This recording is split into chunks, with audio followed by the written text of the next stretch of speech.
Welcome to Ancient Echo. Tonight we sail beyond the edge of the known world, to icy seas and starlit coasts, to where Viking explorers once risked everything in search of a land whispered about in fireside tales, Vinland. You'll hear sails flap in cold Atlantic winds, the crunch of boots on frozen turf, and perhaps the snap of twigs in unfamiliar forests. But be warned, you probably won't survive this voyage if you're not ready to freeze, starve, or be very politely stabbed by a rival settler. So before we jump into the story, please take a moment to like my videos and subscribe to my channel, but only if you actually enjoy and feel comfortable with the stories I tell here. And if you're listening from somewhere in the world right now, post your location and local time in the comments. I'd love to know where these stories are being heard. Now lie down and relax, turn off the lights, maybe turn on the fan for some soothing noise, and let's start journey together tonight. The icy winds howl across Greenland's fjords as Leif Erikson adjusts his fur-lined cloak and peers across the horizon. He is not yet a legend, just the quiet, thoughtful son of a hot-headed outlaw. Still, there's something different about him. Unlike the brawling warriors or loud traders of Brattahlid, he watches the sea with a certain hunger. Behind him, steep cliffs rise like jagged teeth. In front, nothing but the yawning gray sea. Leif's world is not peaceful. Winters are long and brutal. Greenland offers survival, not comfort. He chops driftwood for fuel, chews on dried fish jerky, and listens to the grown-ups tell stories by firelight. But he pays close attention when someone mentions a place farther west. Place seen by accident. A coastline beyond the sea ice. Forest scrapes. Warmth.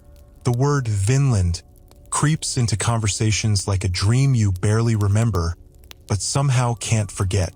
He hears tales of a man named Bjarni Herjolfsson, a trader who, in a storm, drifted off course and spotted land far to the west. Bjarni didn't land, he wasn't that curious, or maybe just too cold and scared. But to Leif, that glimpse is more than enough. He stores every detail in the back of his mind like a precious runestone waiting to be carved. Now in his 20s, Leif's body is built for sea work. Broad shoulders, calloused hands, and legs that sway easily with the pitch of a ship. He's not loud, but when he speaks, people listen. Unlike his father, Eric the Red, Leif's calm is unsettling. You never quite know what he's thinking, but you know it's something important. Leif prepares for a voyage unlike any other. He hires a crew, men who owe him favors, trust his instincts, or simply crave something beyond the same old trading routes. He secures a longship. Sleek, fast, low enough to hug the coastlines but sturdy enough to take on the North Atlantic's wrath. Supplies? Dried fish, mead, iron tools, some livestock, and a single priest. Yes, a Christian priest. Leif has recently converted and sees no harm in bringing along a little divine insurance. After all, who knows what gods might rule the land he seeks? That's the thing about this period. It's a swirling soup of beliefs. Odin still looms in hearts and tattoos, but Christ is creeping in. Leif, ever the diplomat, keeps a foot in both worlds. There's a whisper among the older men that they've been here before. Or maybe their fathers had. Or maybe it was all a dream. Historians still argue whether ancient Norsemen really passed down tales of Western lands, or if it was all spun later to make Leif look like less of a reckless adventurer. Before setting out, Leif visits his father, Eric the Red. The old warrior's beard is more gray than flame now, but his spirit remains sharp and unforgiving. Eric scoffs at the idea. Sailing west? Madness. What's out there but sea serpents and endless fog? But beneath the bluster, there's pride. Eric knows his son isn't a fool. He also knows the thirst for land runs in the family's blood like wildfire. The night before departure, the crew gathers in silence. There are no grand speeches, just oil lamps, creaking wood, and the slow breathing of men about to vanish into myth. One of them scratches a rune into the mast for luck. Another slips a small Thor's hammer into his tunic, just in case Christ doesn't show up in time. They leave at dawn. The fjord slowly releases them into open sea. Snow glistens on the peaks behind them like cold fire. Ahead, nothing but mist and salt. And so Leif Erikson sails west, not just across the ocean, but across the boundary of what is known. He doesn't have a compass. He doesn't have a map. He has the sun, the stars, and the thrum of inherited instinct.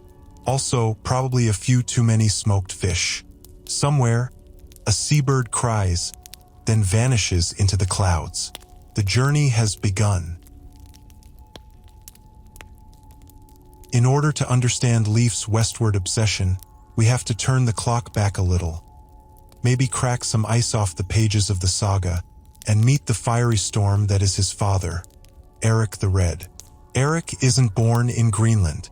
In fact, it doesn't even exist yet, at least not to the Vikings. He's born in Norway, but naturally gets into trouble. Something about a neighbor, an axe, and an unresolved land dispute. Let's just say it ends poorly for the neighbor. So, like any self-respecting Norseman caught in a legal mess, Eric and his family pack up and head to Iceland, the next best thing for people who like cold weather and fewer laws. But peace doesn't last. Eric, gifted with equal parts charisma and rage, finds himself once again involved in accidental killings. And Iceland, despite its harshness, has some rules. He's declared Utlajai an outlaw. Not just a please don't come to town for a while kind of outlaw, but the sort where you're legally unprotected and anyone can kill you on sight. It's like being voted off the island, but with more axes. So what does Eric do? He looks west again. He gathers his family, a few loyal followers, and sails into unknown waters until he bumps into a massive, ice-choked land. Greenland. Now here's the fun part. It's definitely not green. It's white, brutally cold. But Eric, ever the marketer, names it Greenland to make it sound cozy and fertile. As the sagas put it, he gave the land a good name so that people would be more willing to go there. It's the first recorded example of real estate hype. He spends his exile exploring its fjords, surviving harsh winters, and sketching out where farms might go, assuming he doesn't freeze to death first. When his ban ends, Eric returns to Iceland to spread the word. Hey everyone, I found this amazing place. Tons of grass, bring the goats. And it works. Dozens of ships follow him back across the sea, and Greenland is settled. Not easily, but enough to count. The Greenland colony is raw. No trees, short growing seasons. People live by the sea, raise sheep, and trade with anyone foolish enough to make the voyage. They use turf to build houses, snow as insulation, and seal blubber for everything else. Comfort is not part of the lifestyle, and yet, amid all this, Leif grows up. He watches his father's passion, his defiance of exile, and his absolute refusal to be forgotten. But Leif is not Eric. Where Eric is fire, Leif is ice. Measured, deliberate, no less ambitious but rarely reckless. Still, Eric's wildness lingers. He throws feasts, drinks like a man trying to outshout the weather. And although he's a devoted pagan, sacrifices, idols, the works, he tolerates his son's strange new faith. Leif, now a Christian convert thanks to a stay in Norway, brings back not just tales of wooden crosses and prayers, but an actual priest. Eric rolls his eyes, but says nothing. Greenland becomes a strange hybrid place. Pagan rituals still echo through the longhouses, but church bells begin to ring. Some people cling to Thor's hammer pendants. Others sneak off to take communion in secret. No one knows which gods will win, so most hedge their bets. One winter, an old trader named Turker, Leif's foster father and part of Eric's household, sits by the fire and talks about lands to the west. Not myths, not fairy stories, but real places. He claims to know someone who saw wooded shores and strange animals. He speaks in fragments, sometimes switching languages mid-sentence, like he's not sure if he's remembering or dreaming. And Leif listens. Hard. It's not just Turkur. Others talk too. A storm-blown sailor named Bjarni Herjolfsson once came home raving about a distant land glimpsed through the fog. He didn't stop there, just turned around and came back. Some say he was a coward. Others say he was just smart. Either way, Leif is determined to find what Bjarni only saw from a distance. But Erik remains unconvinced. When Leif proposes the voyage west of Greenland, possibly all the way across the ocean, Erik scowls. He says the sea is cursed, that men vanish in it, that there's nothing but ghosts and bad weather beyond the edge of the world. Still, Leif is stubborn in his quiet way. And finally, perhaps sensing that this is a torch-passing moment, Erik agrees to join the expedition. They prepare the ship, stack it with barrels, grain, and oiled ropes. But as Erik rides his horse toward the longship on the morning of departure, his horse slips on the wet stones and throws him violently. Erik survives, but he's shaken. A bad omen. He refuses to go. The gods don't want me to leave Greenland, he mutters, cradling a bruised arm, and so Leif sails without him. This is one of those moments historians love to debate. Did Erik really believe in omens? Was the fall just a convenient excuse for an aging warrior not ready to face open ocean again? Or was it something else? Fear? Or perhaps faith in a destiny already fulfilled? No one knows. But Leif departs, and Erik stays behind, his flaming red beard fading into the mist as the ship pulls away. That's the last time they'll ever see each other. Somewhere behind them, the Greenland cliffs groan under frost. Somewhere ahead, a new world waits, untamed, rich, and entirely unaware it's about to be visited by a boat full of sheep, iron tools, and one very determined son. The sea is patient but never kind. Leif Erikson stands at the prow of his longship, his hand wrapped tightly around the worn wood of the dragon-headed bow, eyes squinting against the morning glare off the waves. Greenland is now a distant smudge on the horizon behind them, cold, sharp, and shrinking. Before them lies the foggy promise of something else. He's not sailing blind, not really. He's retracing the wake of another man, Bjarni Herjolfsson, the trader who famously didn't go ashore. That tale has gripped Leif for years. The man had drifted south and west in a storm, then saw flatlands, wooded coasts, no snow. But Bjarni, being either too cautious or too disinterested, never made landfall. He just turned around and told the tale. Some called him a fool, others a prophet. Now, Leif means to finish what Bjarni started. But how do you chart a course to a place you've never seen, only heard about? Leif relies on stars, sea currents, wind patterns, and instinct, sharpened by years of sailing between Norway, Iceland, and Greenland. He also relies on Turkur, his old foster father and friend, who sits humming to himself at the stern, muttering half in Norse, half in Germanic dialects no one quite understands anymore. Nights are long. The crew eats dried fish and hard cheese, drinks salt-tainted water, and tries not to think about how many days have passed. No one's counting aloud. That's bad luck. Better to just keep rowing, trimming the sail, and praying silently to both Thor and Christ, just in case. One morning, a strange gull lands on the ship's rail. It's not the kind they're used to, larger, sleeker, and it doesn't fly back east. This is enough for some of the men to start whispering. Maybe land is close. Then comes the fog, thick, wet, like being wrapped in a sheep's belly. Visibility drops to nothing. The men huddle under cloaks, and no one speaks.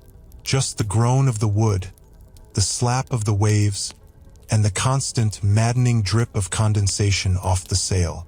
The days blur, and then a cry from the lookout. Land, low and stony, like a massive gray beast just resting there on the edge of the world. They call it Helluland, Stone Slab Land. Modern scholars think this might be Baffin Island, all rocky beaches and cold winds. Not quite the paradise Leif hoped for, but it proves something important. The legends weren't just drunken tavern tales. There is something out here.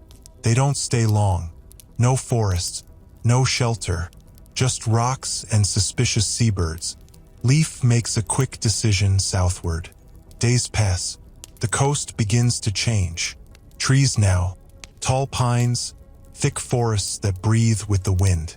Deer tracks along the shore. They name it Markland, forest land, possibly modern-day Labrador. The men are tempted to stop, but Leif's instincts push him further. The real prize is still ahead. And then, it happens. The water warms. The coastline curves gently, dotted with rivers and meadows. One afternoon, Turker wanders inland for a short walk and returns wide-eyed and babbling in an old tongue. At first, the men think he's drunk or touched by the spirits. But Leif calms him, asks him to explain slowly. Grapes. Turker has found grapes. Wild, purple, sweet. Clusters of them hanging like jewels in the forest shadows. A land where grapes grow? That's something entirely new. Back in Greenland, they barely have edible moss. Leif is cautious but intrigued. They anchor offshore, row to land, and begin exploring in earnest. Game is plentiful. Streams run cold and clean. They find salmon bigger than anything back home. Wood for building, grass for the animals, and yes, grapes, in small patches but undeniable. The men start to call it Vinland, Wineland, a joke at first, but then it sticks. This is the place. They build temporary shelters, using timber from the nearby woods and sod cut from the grassy fields. Longhouses, not fancy, but sturdy. Smoke curls from the roof as fires crackle inside. For the first time since leaving Greenland, Leif's crew sleeps in warmth. The days take on rhythm, hunting, fishing, exploring the area. Every night, someone tells a version of how they'll bring stories of Vinland back home, of how there'll be legends, of how the King of Norway will smile on Leif like a son. Leif writes everything down carefully, not on parchment, but in memory, in stories, in the sagas he knows will follow him home. His quiet confidence spreads among the crew. They trust him now, not just because he's brave, but because he's right. But even now, the land doesn't feel empty. There are signs, broken twigs where no feet have walked, voices in the trees that fall silent too quickly. Once they find a canoe far upstream, abandoned or hidden. They know someone is watching. Historians still argue whether Vinland had permanent Norse structures or only seasonal camps. Some believe the Vikings intended to settle for good. Others think it was always just a scouting outpost. Still others insist the Norse never made it past Labrador. The evidence, stone foundations, a few carved objects, is thin but haunting. But here, in the firelight of Leif's encampment, the land is real. The grapes are sweet, the river sings to the sky, and for a brief moment in history, a handful of Norsemen build a camp on the very edge of a continent their people didn't even know existed. Leif doesn't say it aloud, but he knows what he's done. He's not just Eric the Red Sun anymore. He's Leif the Lucky. Somewhere in the dark woods, unseen eyes blink. The sea behind them lies still for now, but ahead, the unknown stretches in every direction. Leif Erikson's ship has crossed what the sagas call the Whale Road, and now the wind sings through the sailcloth with a low, almost reverent moan. His men, hardened by Greenland's brutal winters and months of cramped voyaging, begin to breathe differently. Something in them shifts. There is a scent to this place. A warmer current, the tang of pine, and the distant sweetness of grapes crushed underfoot. But that journey across the whale road was no gentle drifting. It's easy to forget now, sitting comfortably in your bed, but crossing the North Atlantic in a Viking longship is less like a romantic cruise and more like being tossed in a wooden coffin by the gods, just to see if you'll scream. They'd left Greenland with no compass, no charts, just an oral description of coastlines seen through fog. For weeks they lived in a boat open to the elements. The sail could tear, ice could form on the ropes, and if the waves were high enough, the ocean could simply take someone without asking. Sometimes the sea did. One crewman fell ill, too much cold, too little food, and died silently one night. His body gently tipped overboard the next morning. No prayers, just frostbitten nods and the sound of the hull creaking in the wind. There were moments when Leif doubted, when the sky turned a bruised color and lightning flashed sideways across the sea, when the stars disappeared for days and the birds flew in meaningless loops. Once they saw something vast and dark rise from the sea. Maybe a whale, maybe something else. The men didn't ask. One made a quick offering to Thor with a bit of salted pork. Another whispered something to the priest and crossed himself. Whatever it was, it vanished. Modern scholars chalk up most Viking sea monster sightings to whales, icebergs, or good old-fashioned exhaustion. But you try surviving 3 weeks on dried cod and saltwater fog and not hallucinating a kraken. Still, the longship held together. The craftsmanship of the Norse shipwrights is nothing short of sorcery. Curved planks fitted so tightly they flex with the waves.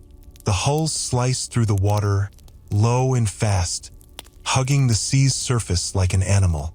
And above it all, the dragon-headed prow looms forward, as if the ship itself is searching for land. They slept in shifts, curled under damp furs, tucked between crates of supplies. The smell? A potent mix of seawater, animal fat, wet wool, and unwashed ambition. Clings to everything. Turkur, the old foster father, kept their spirits up with half-remembered songs and tales of lands where the trees bear fruit year-round and people don't have to salt their fish. No one fully believed him, but it helped. A lot. Then, one morning, the mist thinned. The cold cracked just slightly. The wind came from the south, warm and steady. A gull, white, bold, and too well-fed, landed on the ship and stared at them as if to say, "You're close." And then Helgeland. They didn't know the name then, of course. They only saw flat stone plains, cold air, and not a tree in sight. The beach was made of boulders the size of longhouse benches, and the cliffs behind them looked like they'd been chewed by giants. Not a hospitable place, but it was land, solid, and that meant hope. They didn't linger, just long enough to gather a few stones, maybe to weigh down maps, maybe to bring home proof. Further south, Markland greeted them with tall forests, birdsong, and thick animal trails. This was better. They made camp briefly. One man disappeared for a night, possibly chasing a bear, possibly lost in the fog. He returned with scratches on his arms and a grin that said he'd never tell what happened. Leif wasn't interested in settling yet. His goal was further south, toward where the sun dipped a little warmer, and the air no longer stung the skin. The currents carried them gently now, as though the sea approved. And then the grapes. When Turkur returned from the woods that day, arms full of dark fruit and mouth stained purple, the men laughed like children. They crushed the grapes underfoot. They licked their fingers. They talked about making real wine, not the thick mead back home, but something sharper, sweeter. Not that any of them were actual winemakers, but details never stopped a good Viking fantasy. They named the place Vinland, but it was more than a name. It was a reward, a confirmation that this dangerous gamble across the sea had been worth it. Historians today still debate the exact route. Was it Newfoundland? Nova Scotia? Did they even go as far as New England? Some point to butternuts found in Norse sites, fruit that doesn't grow that far north, as evidence of deeper southern exploration. Others argue those could have been traded inland by indigenous peoples. No one agrees, but all agree on one thing: the voyage was real. And for those few precious weeks, the longship crew lived like kings on the coast of an unseen continent. They hunted deer, fished in rivers that shimmered under twilight, slept under a sky unfamiliar yet kind. They built huts of turf and timber and spoke in low voices around fires that cracked with pine resin. One man carved runes into a driftwood log. Another tried to tan animal hides with fish oil, producing a smell that led to his tent being relocated several meters away from the rest.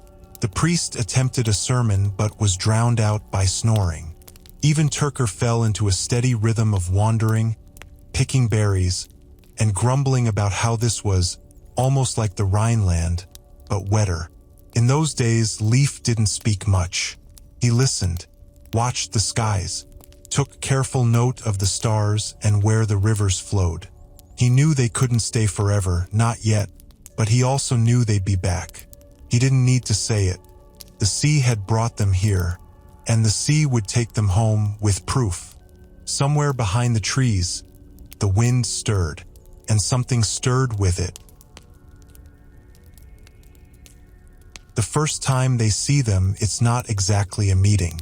It's more like being noticed. Leif Erikson and his men are repairing a collapsed section of turf wall when a lookout calls softly from a rise above the river.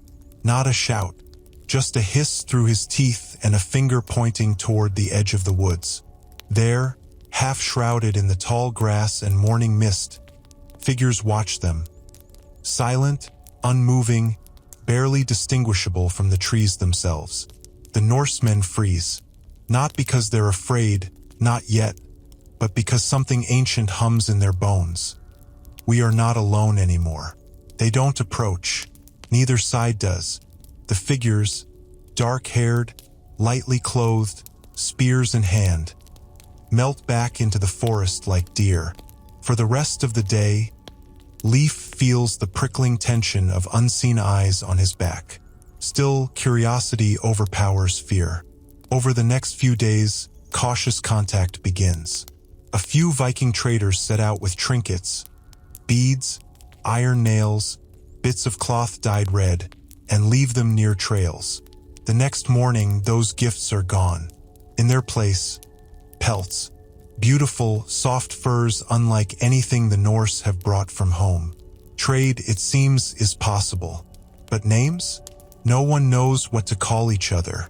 In the sagas, these people are labeled Skrælings, a word that roughly means wretches or screamers, depending on who's doing the translating. Not exactly polite. It's worth noting that term says more about Viking attitudes than about the people they met. Most likely, these early encounters were with ancestors of the Beothuk or Mi'kmaq, indigenous peoples of eastern Canada. Leif doesn't know their language. They don't know his, but gestures speak volumes. An exchange is arranged, fur for tools, fish for red cloth. The Vikings discover that copper bells and milk produce strange reactions. The indigenous people find Norse axes fascinating, if terrifying. But neither group fully trusts the other. The Vikings carry weapons at all times. So do the locals. Eyes flick constantly to hands, to hips, to mouths when someone speaks too quickly. Still, for a short while, there is peace. The Norse set up something like a base camp, a larger, more permanent version of their initial shelter. Timber is stacked in careful rows. A forge is even constructed, rough but functional, and iron nails are produced. This is huge. It's the first known European metalworking in North America, and it happens not in Boston or New York, but in a sod-walled hut surrounded by pine. They hunt deer. They fish endlessly. The salmon run thick in the rivers, and one man nearly weeps when he pulls out a specimen the size of his thigh. Everything seems to hum with possibility. Leif names the place Leif's Butter, Leif's Booths, or Leif's Camp. Modest, practical. He isn't trying to conquer this land. Not yet. Just understand it. One night, Turker gathers the men around and tells an odd little tale. He says he saw something out in the trees, not a person, but something carved. Apole. Maybe totemic, maybe decorative. It wasn't Norse. Not even close. It had wide eyes, a painted mouth, and was wrapped in feathers. He swears it blinked at him. The men laugh it off. Just old Turker and his bedtime stories again. But a few days later, someone else sees it too. The land is not empty, and it is not silent. Every rustle of leaves could be wind or watching eyes. Every hollow in the woods feels inhabited. The men stop wandering alone. Hunting is done in pairs now, with one always watching the treeline. Historians still argue whether the indigenous groups the Vikings met were hostile from the start or simply defensive after seeing steel blades and unknown boats on their shores. Some think the first encounters were peaceful, but that misunderstandings and, let's be honest, a few hot-headed Norsemen ruined the balance. Then comes the incident with the bull. It's not clear whether it's the Vikings' only bull or just one of the few animals they've brought for breeding. What's certain is this. One morning, the bull escapes its enclosure and thunders into the forest, bellowing. It's never seen by the indigenous people before. To them, it must look like a horned monster, foam at the mouth, charging without warning. Panic erupts, spears fly, screams echo through the trees. The bull is killed, but something else dies too, trust. After that, things change. Trade stops. The locals stop approaching. Then, one morning, arrows rain from the forest line. One of Leif's crewmen is struck in the leg. Another barely escapes with a gash across his shoulder. The Vikings pull back, huddle in their camp, and reinforce their walls. Watch shifts are doubled. Even Turker, who once wandered freely, now mutters prayers under his breath and sharpens his old sword. The peace, fragile as ice in spring, is shattered. And still, Leif doesn't leave. He knows what this means, not just for his crew, but for the stories that will be told back home. If Vinland is to be more than a dream, it must be endured, not just enjoyed. But tensions grow. At night, they hear drumming low and rhythmic, like a distant heartbeat. Once, someone sees smoke on the horizon. Another time, an arrow thunks into the turf near the forge without warning. No one saw who fired it, and yet Leif stays calm. He organizes hunting parties, fortifies the camp, keeps morale from collapsing into chaos, even starts mapping the coastline roughly with sticks and bones. He knows they can't stay forever, but they must stay long enough to remember. Eventually, when the season shifts, Leif makes the call. They will return to Greenland, not in retreat but with news, with proof, with the saga half-written in memory. They pack up, salvage what they can, bury what they must. One man insists on taking a grapevine. Probably won't survive the cold, but it's worth trying. As they push the longship back into the surf, Vinland recedes behind them. Not forgotten, not conquered, but real. And that, for Leif, is enough. Leif Erikson's voyage home is quiet. Not because the sea is kind, she never is, but because the men are too tired to speak. Their minds are stuffed with images.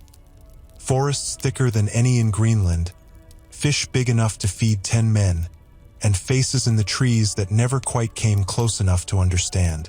They return to Greenland as if stepping back through a dream. The cliffs seem grayer now, the air sharper, the turf homes smaller, and yet they are greeted not as wanderers, but as legends. Word spreads like wildfire. Leif found a new world. He brought back timber, wild grapevines, furs, and tales. He speaks carefully. He is not one to boast, but others do it for him. And so Leif becomes Leif the Lucky. But Vinland is not finished with the Norse. Tugs at them, gnaws at the edges of their dreams. A land with forests and fruit is a tantalizing prospect when you live in a place where your goats sometimes freeze mid-chew. Others want their turn. The first to answer that call is Leif's brother, Leif Erikson. Thorvald is like Eric the Red reborn. Restless, proud, and itching to leave his mark. He borrows Leif's ship, gathers a new crew, and sails back to Vinland, hoping not just to visit, but to claim. He wants to build something larger, more permanent. When they arrive at Leifsbutter, the old camp is still there, weathered, a little overgrown, but intact. They rebuild it, expand it, make it stronger. For a while, all goes well. Then the scouts spot them again. The locals, Skraelings, silent as before. Only this time, Thorvald decides to act first. Historians still argue whether the Vikings attacked out of fear or arrogance. The sagas say Thorvald launched a preemptive strike after seeing 9 locals hiding behind boats. His men killed 8. The 9th escaped. The silence afterward is oppressive. A few days later, as they relax on the beach, a flurry of arrows arcs out from the trees. Thorvald is hit under the arm, right between the ribs. He dies not with a battle cry, but with a grimace and a whispered regret. I should have stayed in Greenland. He asks to be buried in Vinland. And he is, beneath a simple cairn marked with stones, somewhere along a shoreline we still haven't pinpointed today. The camp is abandoned again. Thorvald's crew sails home, weary and quiet. Vinland claims its first Norse life, but not its last. Enter Freydis Erik's daughter, half-sister to Leif, daughter of Eric the Red, and, according to the sagas, equal parts cunning, brave, and unhinged. She hears the stories too, of grapes, of game, of timber, and more importantly, of glory. She wants a piece of it. She wants more than anyone else has managed. So Freydis organizes her own expedition. This isn't just a family picnic. She partners with 2 Icelandic brothers, Helgi and Finnbogi, on the condition they each bring a ship and share the profits. But tensions bloom early. Suspicion, pride, mistrust. They reach Vinland and settle together, but not peacefully. The sagas describe growing hostility between the groups, like fire simmering just below a wooden floor. Then one morning, the blood spills. What exactly happens depends on which saga you believe. But both agree on this. Freydis orders the slaughter of her rivals. Some say she personally picks up an axe and finishes off the last of the sleeping men herself, while pregnant. And when her own crew hesitates to kill the women, she allegedly grabs a sword and does it herself. Now, we should pause here. Is this true? Did Freydis really go full Viking murder matriarch?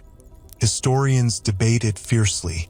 Some think the sagas exaggerated to make her a cautionary tale, a woman who steps outside the norms of her society and must be portrayed as monstrous. Others believe Freydis' rage is real, and that she was simply the wrong kind of ambitious in a world that barely tolerated ambition at all in women. Regardless, the expedition collapses. The survivors sail back. Vinland once again is abandoned. After that, the allure fades. The dream dims. Vinland is still remembered, spoken of with awe around fire pits, but no one rushes to return. The failures pile up. The risks outweigh the rewards. And yet, in Greenland and Iceland, the stories persist.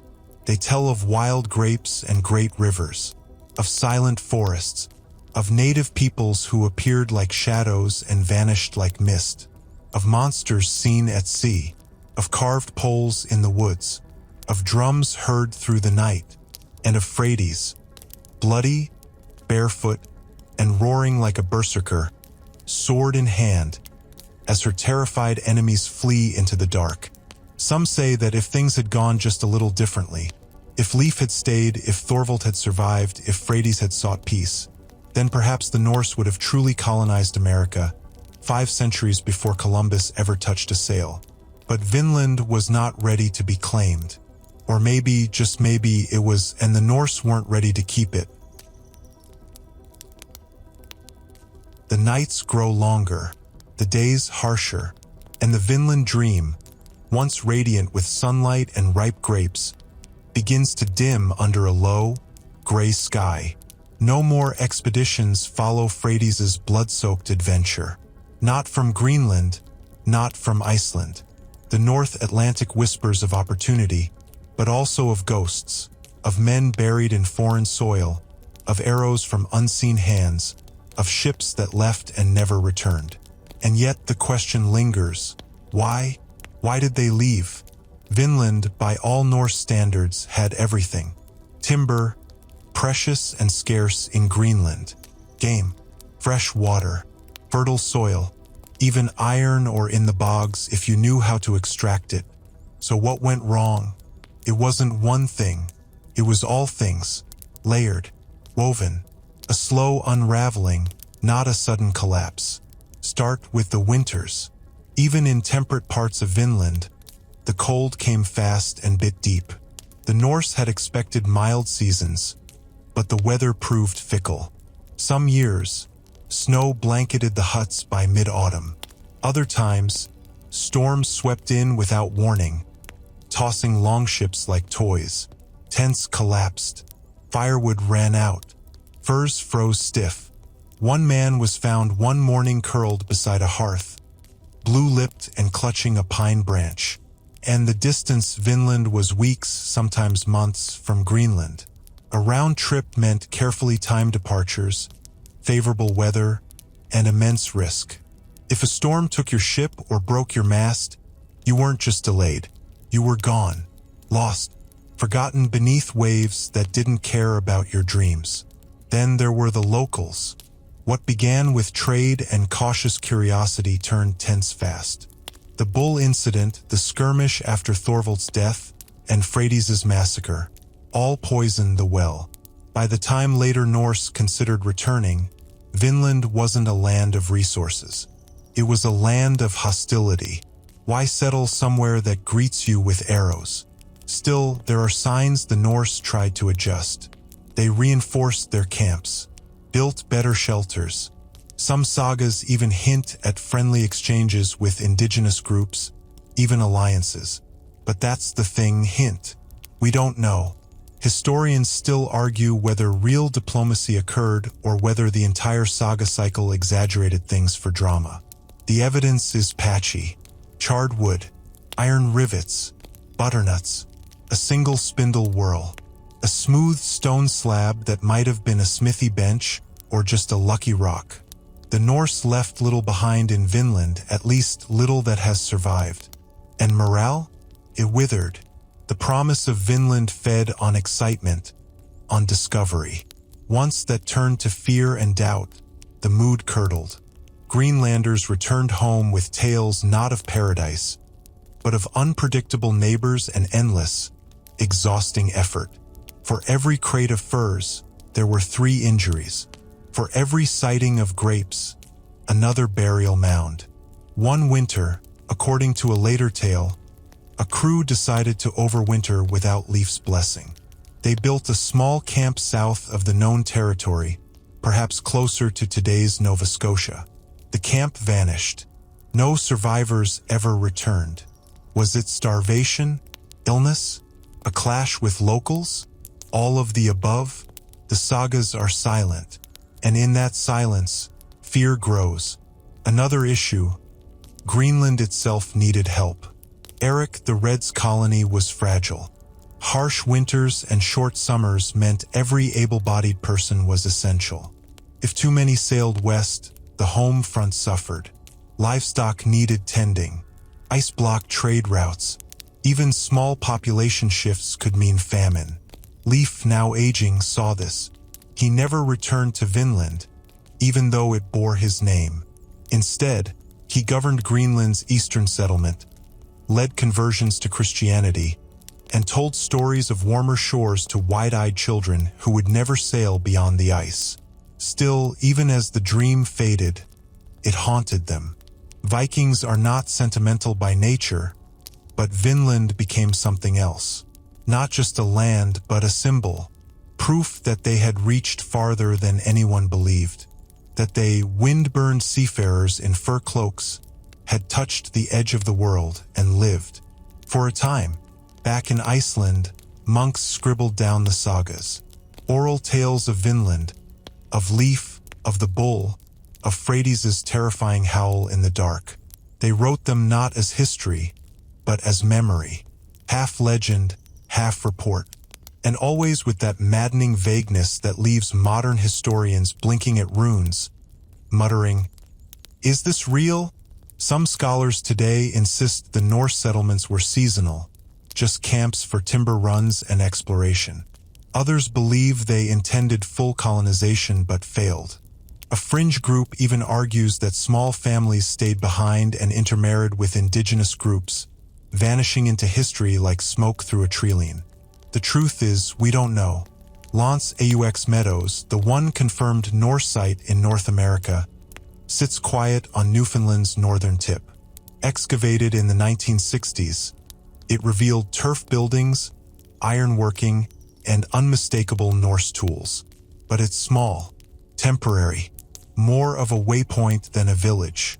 Yet, in 2016, new evidence emerged at Point Rosie, possibly another Norse site. And the butternuts, found far north of where they grow naturally, suggest someone traveled, traded, or explored deeper inland than we ever imagined. The Norse left fingerprints, not handprints, but enough to prove they were there. And as for the people they met, the indigenous communities endured. They outlasted the Norse, the ice, and eventually the empires that would come centuries later. Their stories, oral, rich, resilient, tell of pale visitors who arrived in long boats, bearing iron, strange animals, and fear. No one knows for sure how long those memories lasted. But somewhere, tucked in the language of a people who lived in the forests, might lie a whisper of Leif and his men, of the iron axe that gleamed too brightly, of the woman who roared like thunder, of the pale warriors who came, stayed for a season, and disappeared into the sea. Vinland is gone, but not forgotten. Years pass, then decades, then centuries, and Vinland slips into the fog. In Greenland, Leif Erikson grows older. His hair, once as bright as his father's, fades to gray. He never returns to that mysterious shore, but he carries it within him. He rules quietly, preaches Christianity, though many still cling to Thor and Frey, and raises his children beneath a sky that flickers green in winter and never quite grows warm. The story of Vinland lives on through him, told by hearthlight, retold by his sons, his sailors, and eventually scribes. But without fresh voyages, it becomes something stranger than truth. It becomes saga. A curious thing happens in the Icelandic oral tradition. Facts start to dance with fiction. Memory drifts like a longship in fog. Dates get muddled. Names double up. Different expeditions blur together. There are two main written versions of the Vinland voyages, the saga of the Greenlanders and the saga of Eric the Red. They agree on many points. Leif discovers Vinland, Thorvald dies there, Freydis goes on a bloody rampage, but they differ wildly on others. In one saga, Leif finds Vinland accidentally. In another, he buys Bjarni's ship and sets out on purpose. In one, Freydis slaughters her enemies. In the other, she's more of a side note. Historians still debate which version is older, which is more accurate, which storyteller was a better liar. What's fascinating is how the sagas remember Vinland not as a lost colony, but as an adventure, a brush with something greater, a fleeting triumph, a horizon touched if only briefly. And the people who keep telling these tales? The Icelanders. Tiny, volcanic Iceland, wind-blasted and sheep-dotted, is where the memory of Vinland truly survives. Its monks, scribes, and storytellers become the guardians of the only record we have. For hundreds of years, their sagas remain quietly shelved in monasteries, unread by the rest of the world. Meanwhile, the rest of Europe forgets. The Renaissance rolls in. The age of exploration explodes. And when Columbus sails west in 1492, he's convinced he's doing it for the first time. Leif Erikson, to the rest of the world, doesn't even exist. But whispers remain. Some historians claim Columbus had access to Norse records in Lisbon, where he lived and where Greenlandic traders had once visited. Others argue he never knew about Vinland at all, that he simply followed winds, like any sailor would. Still, the coincidence is eerie. Vinland sat in the back of Europe's collective mind, like a forgotten dream just out of reach. And then, centuries later, it resurfaces. In the 19th century, amid a surge of Scandinavian pride, scholars begin dusting off old Icelandic manuscripts. Leif Erikson's name reappears, first as a curiosity, then as a national symbol. By the late 1800s, he's being hailed in Norway, Iceland, and even in America as the real discoverer of the New World. Statues go up. Streets are named after him. Leif Erikson Day is declared in several U.S. states, October 9th, to be specific, commemorating the arrival of Norwegians to America in the 19th century. Not the original voyage itself, but close enough for bureaucrats. And here's the thing, there's real evidence now. In 1960, Norwegian archaeologist Helge Ingstad and his wife, Anne Stein, make a quiet but thunderous discovery on the northern tip of Newfoundland.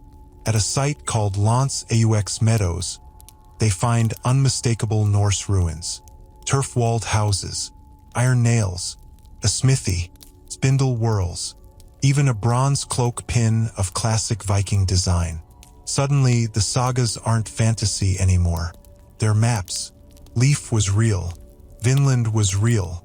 And the Vikings, not Columbus, were the first Europeans to set foot on North American soil.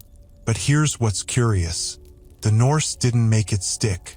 They didn't bring disease. They didn't colonize. They didn't build cities. They came. They saw. They tasted the grapes. And then they left. In a way that makes the story more poignant. Because it isn't a tale of conquest. It's a tale of contact. Of two worlds brushing fingers, just once, and then drifting apart again like ships in a fog. Vinland becomes a symbol, not just of discovery, but of restraint. Leif didn't claim anything for a king. He didn't raise a flag. He didn't enslave or conquer, or stay long enough to burn. He just found. It's easy to forget, in a world obsessed with winners, that sometimes the most remarkable thing you can do is return home. Leif the Lucky didn't die in battle. He didn't vanish in the sea. He came back, told the story, and let the land be. Some scholars still try to trace his bones, but none have been found. No grave, no marker. Only legend. And in Iceland, in Greenland, in parts of Canada, that legend echoes. In stone circles, in old words, in sagas whispered in longhouses when the wind howls through the turf. They say Leif stood once on a warm shore, in a land where salmon leapt and grapes grew wild. They say he brought it back not with gold, but with memory. They say he knew when to leave. The ocean never forgets. It churns and breathes and buries, yes, but it does not forget. Somewhere beneath the gray swells that separate Greenland from North America, the wake of Leif Erikson's longship still lingers, if only in spirit. And on the land, the clues are quieter, but they're there. In the forests of Newfoundland, archaeologists have found cuts in wood that match Norse axes. In peat bogs, fragments of iron slag, evidence of smelting. In the soil, butternut shells, which don't grow that far north, hinting that someone, somehow, traveled even farther down the coast and brought them back. Vinland, as a word, persists in strange places. Some believe parts of Nova Scotia or New Brunswick carry echoes of Norse exploration in local legends. Though these tales are murky, filtered through generations and often tangled with colonial history, still they raise eyebrows. Historians, ever cautious, debate endlessly. Some cling to strict evidence, Lance aux meadows and nothing more. Others propose more speculative maps, routes that twist down the eastern seaboard, past Maine, perhaps even as far as Cape Cod. A few fringe theorists dream of a hidden colony, deep in the woods, lost like Atlantis. But there's one thing they all agree on: the Norse were first. And that changes everything, because it means that 500 years before the Nina, the Pinta, and the Santa Maria, before maps even agreed on the shape of the Atlantic, bearded sailors from the north took their long, narrow ships beyond the known world and found land. Lived there, fought there, left, not as conquerors, but as visitors. This sets them apart. When the Spanish arrived in the New World, they came with flags and cannons, diseases and kings. They built empires. They crushed cities. Their footprint is massive, undeniable, and, let's be honest, bloody. The Norse footprint is different. Faint, scattered, temporary. It's almost more haunting that way, because what if they'd stayed? What if Leif had brought settlers, built towns, traded long-term with the indigenous people instead of clashing in confusion and fear? What if Thorvald hadn't died? What if Freydis hadn't turned her expedition into a bloodbath? Would North America look different today? Historians love what-ifs, but they're usually useless. Still, it's hard not to wonder. What if Viking ships had dotted the East Coast centuries before the Mayflower? What if sagas had mixed with Algonquian oral tradition, Norse iron with Wabanaki stone? Instead, we're left with shadows. And Leif himself? He fades into legend. His later life in Greenland is quieter, almost disappointingly so. He never returns to Vinland, never tries again. Perhaps he knew that the story needed to be short to remain pure. Or perhaps he simply had other battles, keeping his people fed, keeping his faith intact, managing the shifting balance between old gods and the new. Christianity was spreading now. Leif had converted, perhaps in Norway, perhaps out of political savvy. When he came back, he brought a priest with him, built churches, preached gently. The Norse were never quick to abandon Thor, but they liked hedging their bets. Imagine Leif, old now, standing at the edge of the Greenland coast, looking westward. Beyond the sea, somewhere, Vinland still breathes under a blanket of pine. He'll never see it again, but he doesn't need to, because he already knows. It was there. He saw it, lived it, and returned. Leif's story, quiet as it is, marks a turning point in human history, not for what it changed, but for what it proved possible. That the ocean is not a wall, but a road. That unknown lands do not stay unknown forever. For the Norse, the voyage to Vinland was not conquest. It was curiosity. And curiosity is the first flicker of discovery. Even today, we echo that spirit. Every space probe, every ocean trench expedition, every time someone says, "Let's see what's over that hill," we're chasing the same thing Leif chased, the edge of the world and what lies beyond it. And maybe, just maybe, that's enough. Leif the Lucky, son of Eric, brother of Freydis, slayer of distance, brusher of new shores. He didn't build a kingdom, didn't plant a flag, didn't rewrite the map in ink, but he whispered across it.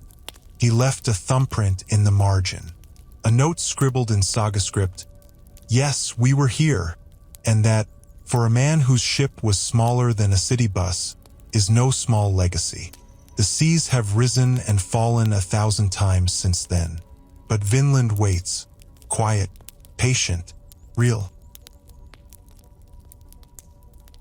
The wind shifts again as it always does, and in its silent breath across the Atlantic, it still seems to carry the echo of oars dipping in rhythm, of men singing low in a language that few now speak, of wooden prows slicing through morning mist toward something half-promised and half-guessed.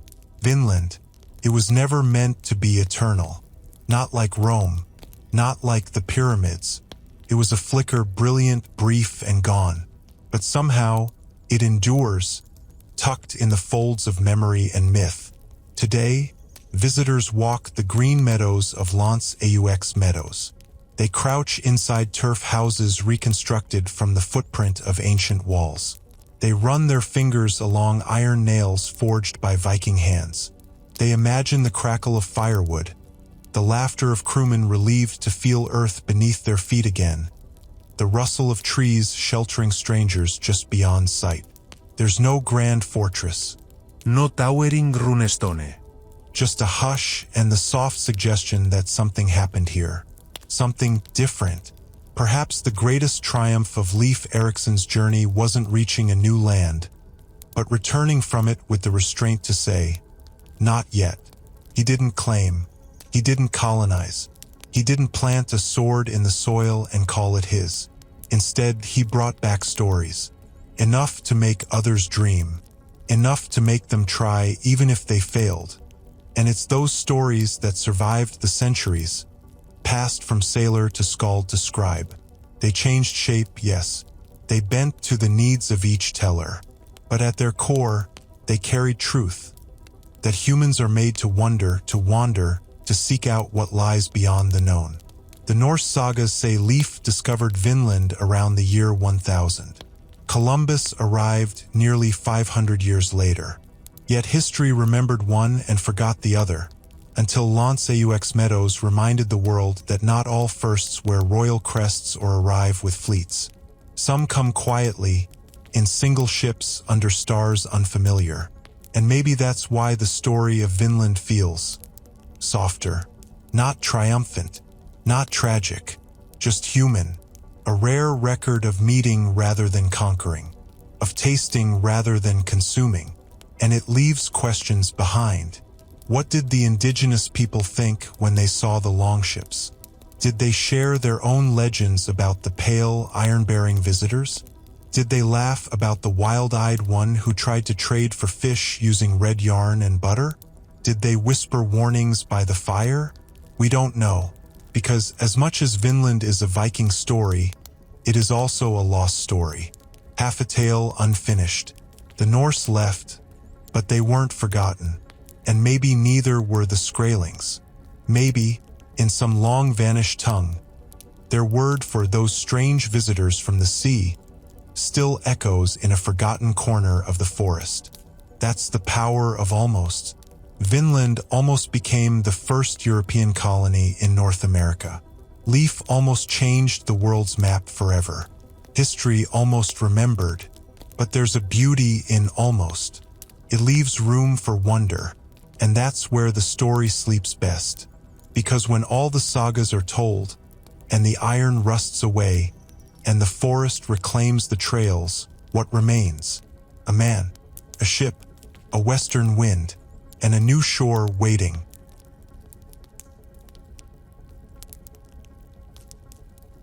And now, the sails are furled, the campfires dim, and the longships rest, somewhere deep in the past. As you lie there in the stillness of your own room, think for a moment about those flickering torches in a foreign land.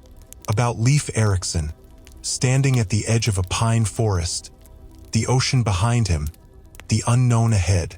About the silence after discovery, the weight of knowing a secret you can't quite explain. Feel the hush settle over you. Let the waves that once carried dragon-headed ships carry your thoughts instead. Gently, slowly, with no destination except sleep. The men are at rest now. The axes are hung. The berry juice stains have faded. Somewhere, perhaps in the curl of a coastline or the bend of a river, Vinland still waits, but not for conquest. Just for memory. You don't need a sail to reach it. You're already there. So breathe deep. Let your shoulders sink. Imagine the northern lights unfurling above you, quiet as whispers. Feel the turf beneath your back, the warm pull of furs, the ache of muscles earned in exploration, and the comfort of safe return. History is full of sharp edges and loud voices. But not tonight. Tonight, we remember the soft ones, the ones who sailed, saw, and left quietly. So sleep now, voyager. The fire is low and the sagas are done. Vinland will still be there tomorrow.